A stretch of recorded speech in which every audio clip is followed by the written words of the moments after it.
Well, hello guys, welcome back to Karins channel. I guess you've seen this lovely view not long ago, isn't that so? In the Cattleya, where I keep my Cattleya orchids video, but only briefly. I was focusing on that area most part of the time in that video, so now it's this area's turn. The IKEA stand, which is called soccer, and that doesn't mean or refer to football, European football. No. It refers to sugar. Soccer means sugar in Swedish. So, yeah. And the IKEA is a Swedish brand. So, so is soccer, of course. Soccer. Anyways, I think you recognize this one from Miss Orchid Girl. Her channel, several years ago. She was using these guys for the Ketasetany types orchid she was growing. That it could hang really nicely onto this little ring, which has been assembled and hatched together. There's a little screw here, together with this little motor to the back side. You can see it. Yeah. This little motor, it's always falling out. It's popping out, as a matter of fact, and disappears somewhere in between the rocks down there. Really difficult to find again. So when it's time to clean it off, I'm going to find several of them just lying there. So, yes, since I'm lacking out of them, if I don't have it, this little thingy, this little motor, I cannot tie this and hatch it together that it should be. So that's the backside of this stand. It certainly is. Other than that, I think it's a splendid stand, which I can hang these roulette tubes onto kind of easily. It just sits there. It looks kind of neat. It's white, beautiful, and can accommodate quite a few orchids if you manage it correctly. I put a little net on top of both of them. The two stands I put on the same bench here. And the trays with little rocks here. This net where I can hang orchids. Mostly the bulbophymes are sitting there. Yeah, why not? Anyway, why am I showing you? What's to see today, yeah? I might as well just go through a couple of them. This is a project which really worked out great. Sobenikoffia robusta. It's an orchid in more purchase. It's almost the same when I got it. Some time ago, quite some time ago. I put it into simple charcoal and all of its roots rotted off, almost all of them. So it had to create a totally new root system, which it did. So the name robusta, robust, is really kind of suitable for this one. And now it's in growing stage again. Green root tips are emerging now, starting all over. As for this one, some time ago, this one was one of my pride and joys. HDI. It's a cross. Should be a bit more resilient than it really is. As you can see, it caught spider mites, yes, and some fungal disease. These are not burning marks, sunburn marks. Its roots seems to be, they are kind of sturdy and they are not rotten by any means, and it's perhaps coming into growing stage, I think, but some of them just simply stopped growing. That's a bad sign, I don't like it. But most part of what I don't like is this damage the thrips did to the leaves. And now it's becoming fungal disease out of it, the wounds. It often starts with some wounds, insect bites and stuff. But as it's sitting in semi-hydro, loads of water down here and stuff, of course diseases are going to spread. How do we save it? I think I come up with a plan. And yeah, other than that, I also have this Bosseri. Sesquipedale variation Bosseri. Yeah, it's a variety of its own, really. Did really well until scale caught it severely this time. So severely, so it prevented it from blooming in last fall, in November. That's its blooming period. It's been blooming a couple of times before for me. So I was almost expecting it to bloom for me, so, but it didn't. So, yeah. Now it needs to recover, and I think it's making a kind of, sort of, full recovery now. Its leaves are really looking a lot better. Still sitting in a semi-hydro, and I don't think I want to switch medium for it. What else? We got this eponym, my favorite. I've been a bit disappointed at this guy as well. This is, as I said, my favorite, so I was expecting more from him, to be more resilient than he proved to be. With a couple of new roots here. Loads of good roots. I think he'll pull through. You can see here. This part, I mean, it's 2 plants in here. Yeah. And this one has started to, as you can see, it's a couple of leaves are falling to the sides from the bottom. And its middle leaf did drop as well. Or shall we say, I pulled it out. I pulled it out from the center. It was rotten. But it's a lot better. It's a whole lot better. It is recovering really well. I was thinking about ripping it out and just simply separate these 2 guys from each other. But now I simply do think that I need to, yeah, do something else with it. Change of plans. What else do I have? No, not so much. Yeah, of course I do have this one. Doing Splendid up there. Maybe I should bring him down so we can take a closer look at him.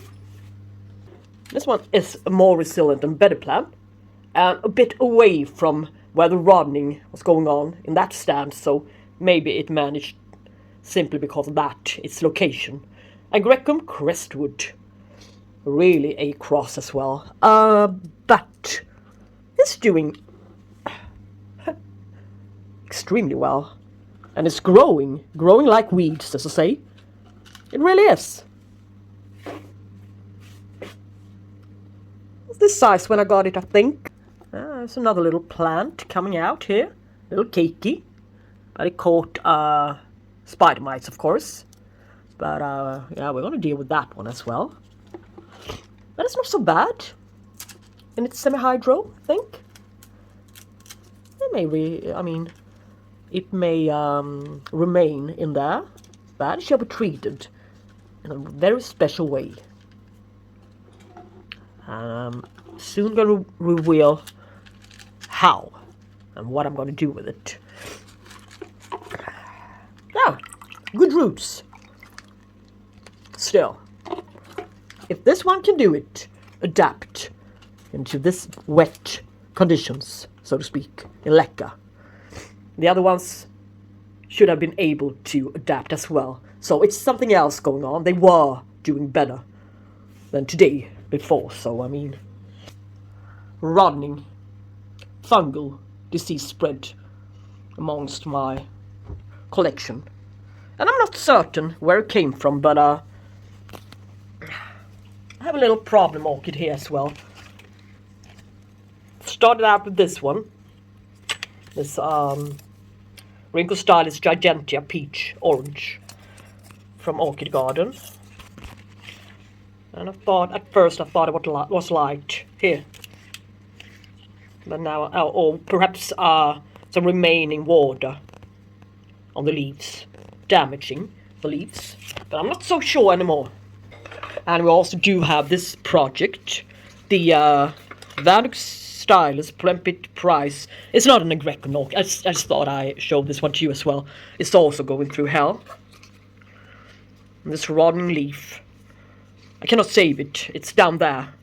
So, if it had its markings up here, I would be able to just cut it, make a nice little cut and save the leaf.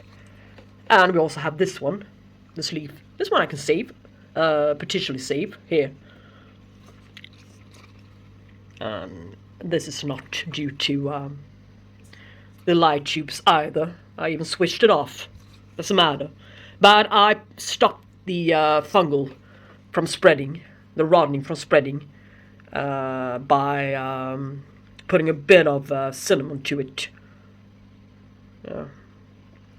But it's not enough, so I've got another plan for it.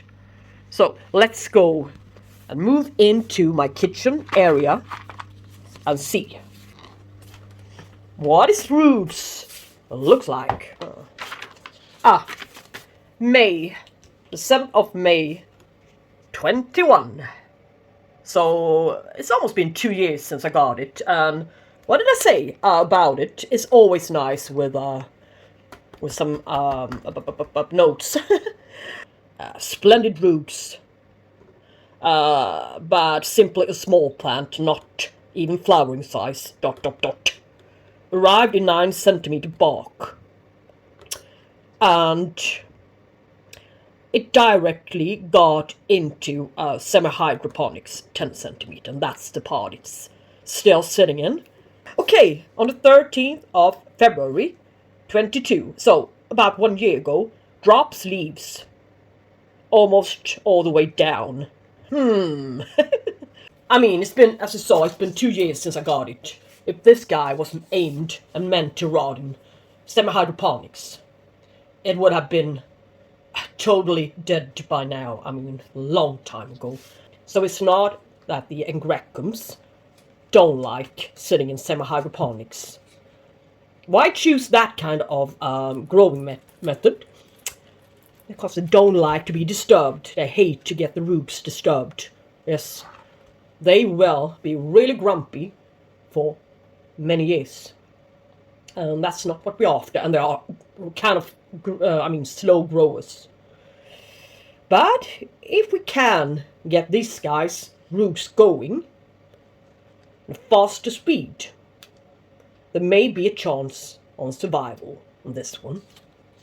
Now it's catching everything possible.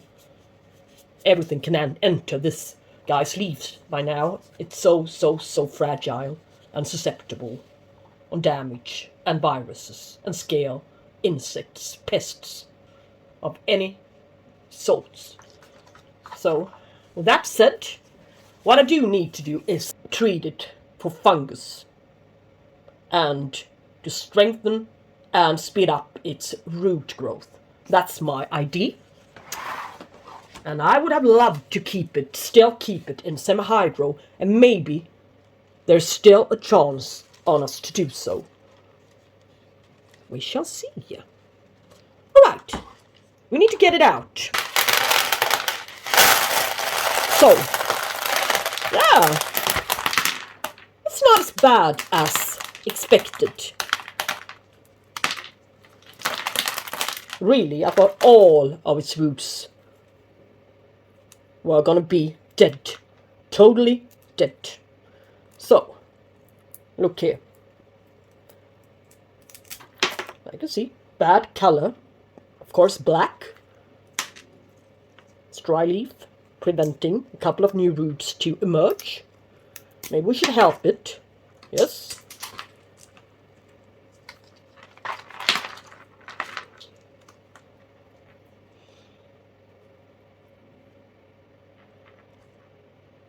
Yes. The wick is... if it would like to shed these leaves by its own machine, it's very much welcome to do so, but I'm not gonna peel them off. They're gonna stay intact until this plant tells them to go away naturally, to drop naturally. Yes. I will, of course, boil the leck beads, separate them from all old root remains. Yes, of course. And clean off everything here. And I shall cut off bad roots. The scissors. A pair of scissors. Here. This root is sturdy, may be able to branch out in the future. So, this one, cut it here. Yes. It's important that I peel off the dark. As you can see, we need its roots to branch out for us. So now it's done. It's all kind of clean.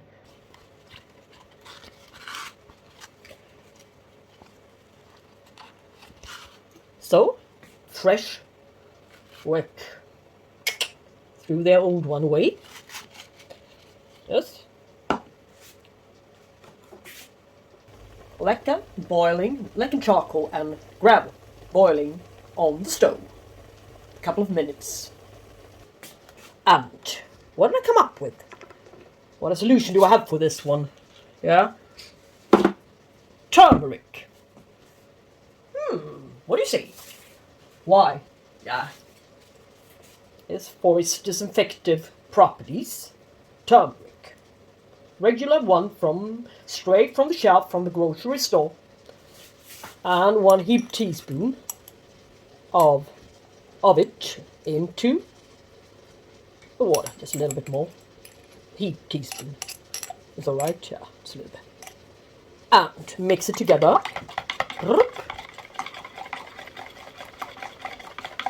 I've seen people boiling the water and mix it up with the turmeric and leave it be during the night and let it stay there soaking until it's cool again. But I also seen that it's not necessary, so let's choose the easiest method.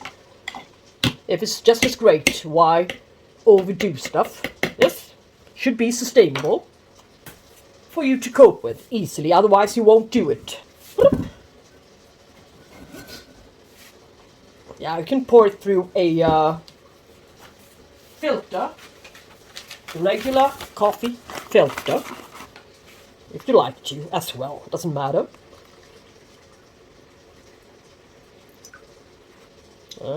Takes a while, but I bet it's worth it.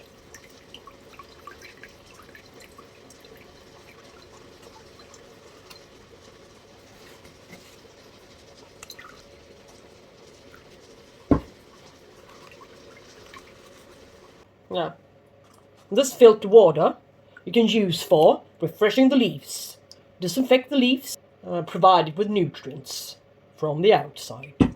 Yes, but for now, for our little project, yeah, we're going to save this water for later on, so it's not in vain by any means. For this project, and the rest will stay there. Yeah, I think that's enough. All the way to the brim almost. Now, we're going to let this guy soak in here for at least 30 minutes.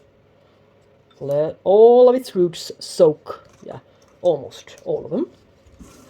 And the other ones we can spray later on with our solution here. Let it sit there. I've never done this before, as you can see, so I'm making up stories.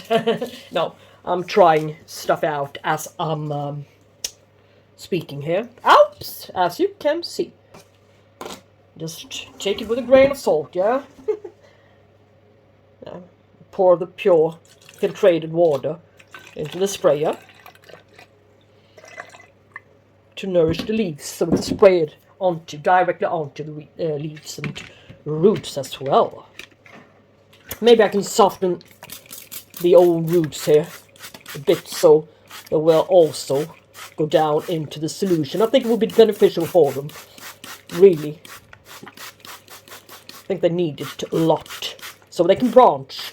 They will be able to branch faster. That's the thought with this idea.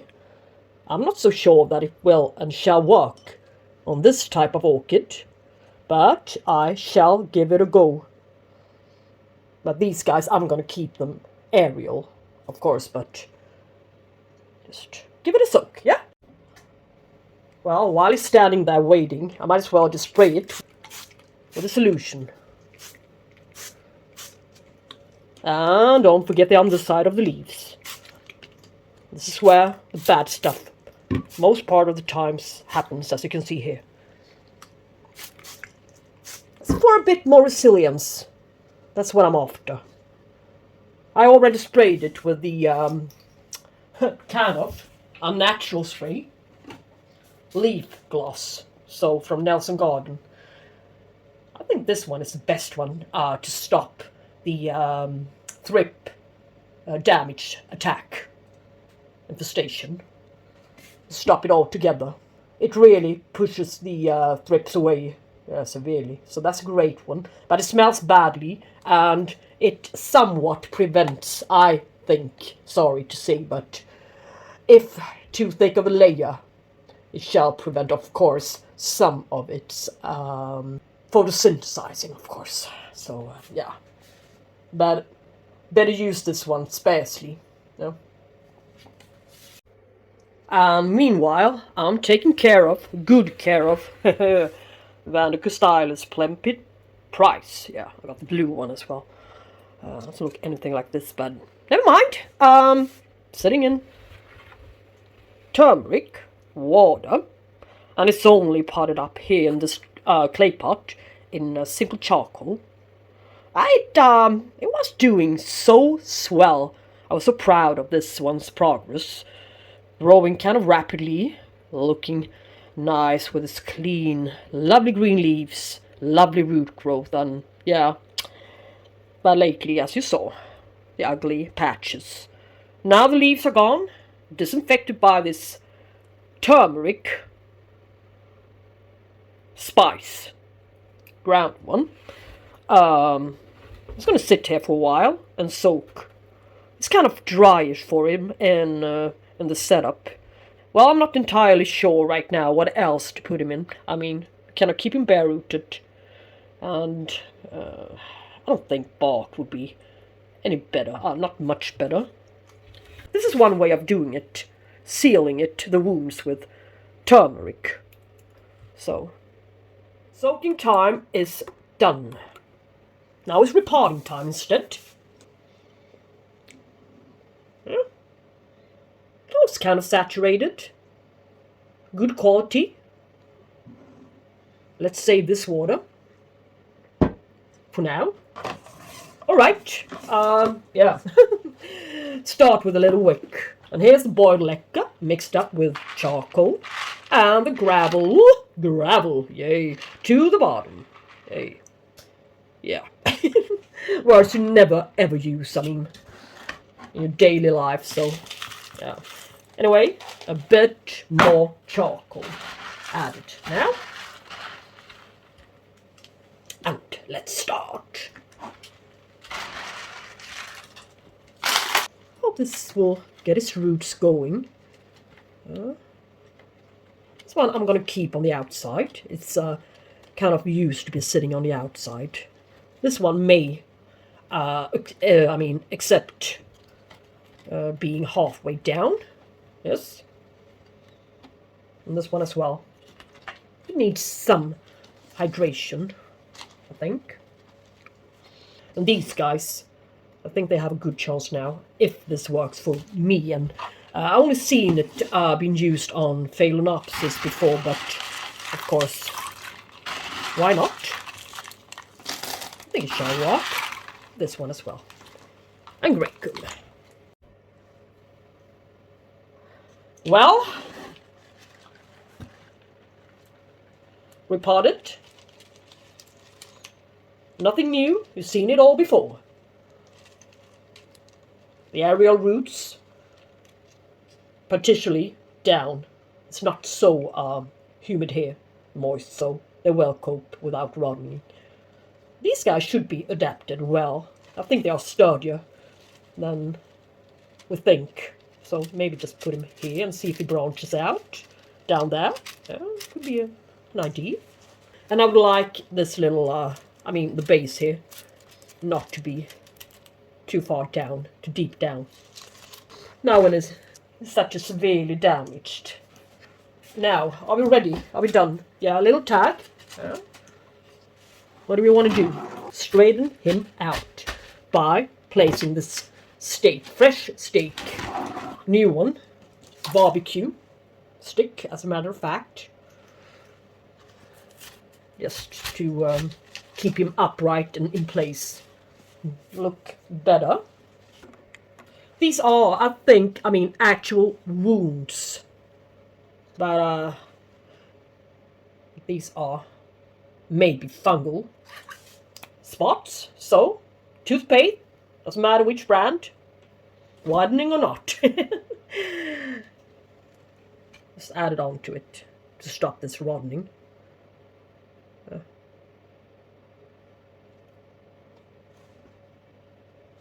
And I will put a bit of it to the underside as well. Doesn't look that tidy, but never mind. And have the fungal spots everywhere. So see to that it's dry. Yeah. So you don't seal the moisture into the wound. I mean,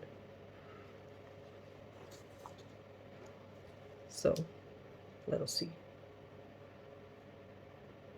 There's also disinfective properties, of course, as we use it when we brush our teeth. It would be strange if it didn't have that kind of properties. False marketing. Yeah, it's okay. I think. Yeah? Now let's follow this guy and see what it does. Well, I believe in miracles. Where are you from? I mean, what's going on? If this isn't a real miracle, I don't know what is. I expected this plant, Vichtii, to drop its bottom leaves, didn't I? Did it? No, it certainly didn't. Instead, on the other hand, it made the leaf fuller and more sturdy than ever before. Same goes for this bottom leaf as well. It's a totally different and new structure to the leaves. The white stuff is toothpaste. Yeah, try to scratch it off. Easier said than done, but doesn't matter. Hasn't spread. Look at this leaf. It's bouncing back. Whoop. Yeah. Great stiff structure. This plant shouldn't be straight and stiff. You see what I mean? This one should have a little bit sloping, a little bit more sloping leaves. This Vichtii than, for example, the Crestwood has got. So this is a miracle. So I expect no dead roots down here. I don't expect to see any dead roots. Not even the one I buried a bit. This is crazy good news. So, and yeah, what I was after, it's branching out. So, this one is going to be a good plant again, thanks to the turmeric propagation treatment. And now I have two different examples on it as well. Vandacostylis, Splendid price. Yes, this rodening has stopped, where I cut it and sealed it with turmeric powder. Look at it. It's almost gotten somewhat a yellowish tone to it. But the same goes for this guy's leaves. I mean, look.